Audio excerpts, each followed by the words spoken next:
How fast will the barn burn? Anybody have an idea? How fast? So, yeah, so how fast? Like, what are we talking? People always say, how fast are damn, okay. A spark with fuel will cause a fire within minutes. Temperature will exceed 600 degrees. Roughly in 3 to 4 minutes, the barn will be full of smoke. 5 to 6 minutes. Now, in most of the volunteer service, when are we getting that phone call? Probably down here. So by the time somebody's tried to do something, if they do have fire extinguishers, they've tried to put it out, it's now got behind them with the size of the structures now. So think about this. It will take approximately 1 minute for an experienced handler to halter and lead a horse 30 meters, so 100 feet, if that horse wants to cooperate. So these barns, equine barns, hundreds of feet. There's 12 stalls on either side. 10 stalls, what are we, 120 feet to the end. Well, that's fine. If you got the first horse, that one's coming out. But it's going to take a minute to go 100 feet. Now, where do you put that horse once you get it out? So keeping in mind that the audience that I was giving this to are not firefighters, they weren't police, they were people and a lot of boarders at a barn. So this was all new to them. Horse barns are the most common of all barn fires. I had to do a risk assessment. So the Ontario Ministry of Agriculture, Food and Rural Affairs, every geographic location, they track it. It's much like the census. You have to say, what do you have? What commodities do you have? Horses, you got X number, hogs, cattle, how big's your farm, what's it worth? That data is all saved by OMAFRA, and you can access it based on your geographic region. So what I did is I found out in my response area, we have 475 farms. Of those farms, 191 have livestock. To me, so I have to assess risk. Horse barns have a certain risk established to them. Because you can have your mom and pop shop that have their own 5 horses, then some have school ponies, then some have boarders. Those boarders come in, they rent that stall. They bring in their friends. That's a risk. So it's a bad risk because those people aren't necessarily familiar with the agricultural, fire safety, or horses. So they come in, maybe they're smoking outside, so that's a risk. But to offset that, typically around a clock, you have somebody basically at that barn, you got a set of eyes in the barn, basically around the clock, except nighttime feed. You got night feed, then nobody sees anything. Oddly enough, that's when the majority of fires happen. Cattle operations, hog operations, chicken operations, just to name these ones, you have fewer and fewer people because everything's highly automated. Now the value's gone up, but the people are down. So who really sees anything? If they're in the office watching all the monitors and crap, they're not seeing what's going on.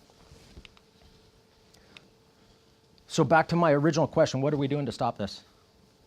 And why is that? Do you not have, you're a training officer, do you not have the capacity within your station or captain or anybody else to do stuff? Yeah, we do. But unfortunately, a lot of the council or a lot of the budget, there's this much assessed to it, there's this much on suppression. We do training, great. So when I approached our equine farm, and it was Spruce Haven Farms, real nice folks, after everything was said and done, the barn owners loved it. Like there was no downside. My firefighters, my colleagues, they loved it. They said, I love this because I just learned something I didn't know yesterday. Yeah, it doesn't make them proficient, doesn't make them, they're not heading to the Olympics or anything, but they knew something today that they didn't know yesterday, and they loved it. It's just, it keeps in engagement. Now potential recruitment, right? So we have to look at it from all sides. Little things to think of. Miss, you have a horse. We talked yesterday. I see address and Yeah. I'm just like... No, go ahead. Take as long as you need. You've been there how long? Since May. Okay, of this year? Yeah. Okay, so you've driven there how regular? How many times a week?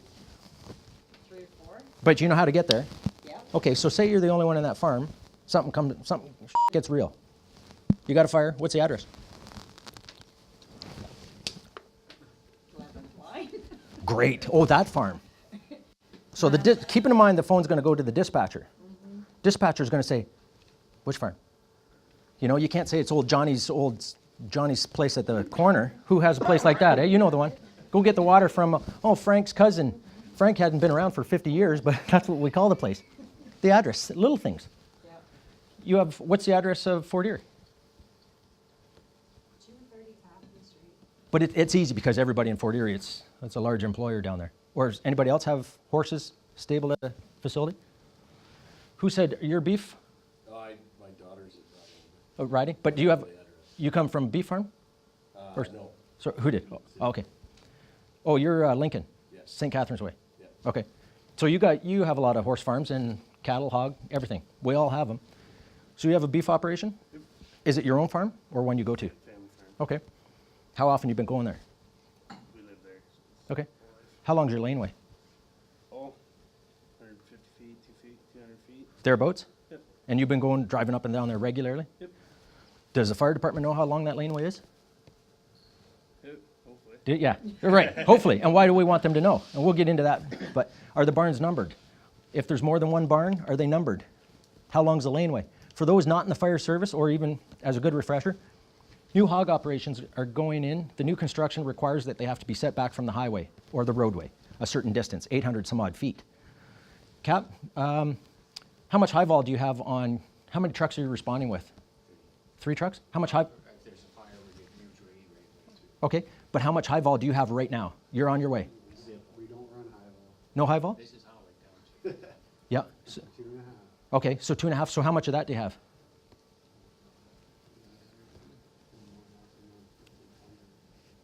We probably have 14, 1,500 feet. How much, sorry? 14, 1,500. 14. Okay, now I'm also a pump operator, so let's look at the friction loss. So how much are you pumping up? You're going to go, where do you drop your porta tanks, at the road? Yeah. Okay. You- We'll raise the bumper.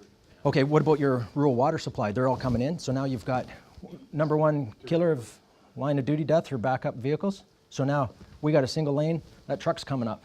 Somebody's got to back them up. So that takes 2 firefighters and plus 2 in the truck. So now somebody's got to back them up. Now you get a bottleneck. How fast are you looking after that barn fire? I don't want to put an all doom and gloom on the situation, but some things to think of. At the back, I'm going to pick on the captains because it's my only shot. How big is the next barn fire you're going to? How big is the next barn? Yeah, the very next one you're going to have to respond to. No idea. Okay. So for a barn owner, what would you do if if an emergency occurred right now? You'd have to tell them, what's the name of your barn? She doesn't have a name. That's, see how things, and we can't go until we know where we're going.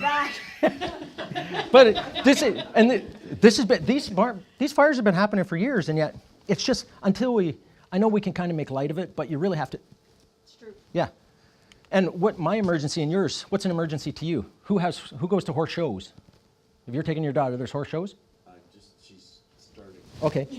Trust me, I have a 16-year-old, there's horse shows. Yeah, I understand that they are. Okay? There's this Royal Winter Fair thing, it's a big one. Yeah, if you have a man cave, good luck. 'Cause, there's a horse show. Of course, you got to get a horse, and then you need a trailer. Why wouldn't you need a trailer to haul your horse? Because there's no transportation companies out there. You got to, yeah. And if you want anything fancy, you're not going to have it because your daughter's going to have the T-shirts that say "I love my horse." Your wife's going to have a T-shirt that say "I love my kids, my horse, and my husband." Notice where you end up. And it might even be horse and then kids. I don't know.